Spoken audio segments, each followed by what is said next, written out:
ফসল হারানোর আগে ইউরোপের বলকান চাষিরা তাড়াতাড়ি সংগ্রহ করছে আঙুর ও ভুট্টা। রেকর্ড উচ্চ তাপমাত্রা বৃদ্ধি সম্পর্কে আবহাওয়াবিদদের সতর্কতা জারির পর রাত দিন কাজ করছে জীবিকার প্রয়োজনে। থোকায় থোকায় আঙ্গুর ঝুলছে, তবে পরিপক্ক নয়। ইউরোপের ভলকানে আগস্ট থেকে অক্টোবর 3 মাস রেকর্ড উত্তাপের পূর্বাভাস থাকায় আগেভাগেই তুলে সংগ্রহ করা হচ্ছে চাষিরা।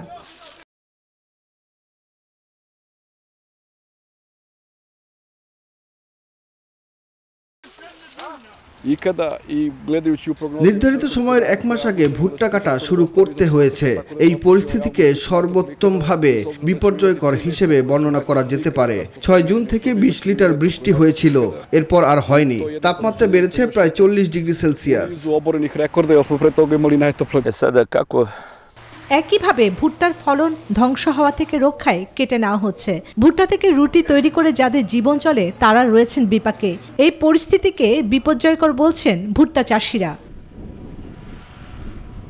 যেহেতু চলমান পরিবর্তনগুলো হচ্ছে, সেহেতু জলবায়ু পরিস্থিতির সাথে সম্পর্কিত সামঞ্জস্য রেখে সেচ ব্যবস্থার পরিকল্পনা করতে হবে বলছেন চাষিরা।